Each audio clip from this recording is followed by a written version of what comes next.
ദക്ഷിണ Korean ബാൻഡായ BTS അംഗമായ ജങ്കുക്ക് വിവാദത്തിൽ. സൈനിക സേവനത്തിന് ശേഷം ആദ്യമായി പൊതുവേദിയിൽ പ്രത്യക്ഷപ്പെട്ടപ്പോൾ മേക്ക് ടോക്കിയോ ഗ്രേറ്റ് അഗെയിൻ എന്ന മുദ്രാവാക്യം എഴുതിയ തൊപ്പി ധരിച്ചായിരുന്നു അദ്ദേഹം എത്തിയത്. ഇത് വിമർശനങ്ങൾക്ക് കാരണമായി. പലരും US പ്രസിഡന്റ് ഡൊണാൾഡ് ട്രംപിന്റെ രാഷ്ട്രീയ പ്രാധാന്യമുള്ള മേക്ക് അമേരിക്ക ഗ്രേറ്റ് അഗെയിൻ എന്ന വാക്യവുമായി ഇതിനെ സാമ്യമുണ്ടെന്ന് എടുത്തു കാണിച്ചു. താരത്തിന്റെ കൊറിയൻ വിരുദ്ധ നിലപാട് ആരോപിച്ച ടോക്കിയോ ഗവർണർ കൊയ്കെ യുറിക്കോയും രംഗത്തെത്തി. ഇത്തരത്തിൽ തൊപ്പി ധരിക്കുന്നത് ഗായകന്റെ ഭാഗത്തു നിന്നുള്ള അശ്രദ്ധയും കുറ്റകരവുമായ ഒരു പ്രവൃത്തിയാണെന്ന് പലരും വിലയിരുത്തിയത്. തന്റെ പ്രവൃത്തിക്ക് വൻ പ്രതിഷേധമുയർന്നപ്പോൾ ജങ്കുക്ക് തന്റെ ആരാധകരോട് ക്ഷമാപണം നടത്തി.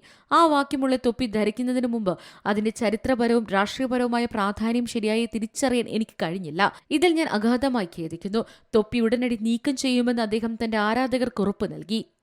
Entertainment desk, Zee Malayalam news. ഏറ്റവും പുതിയ വാർത്തകളും വിശേഷങ്ങളും വിരൽ തുമ്പിലറിയാൻ സീ മലയാളം ന്യൂസ് എല്ലാ ഡിജിറ്റൽ പ്ലാറ്റ്ഫോമുകളിലും ലഭ്യം.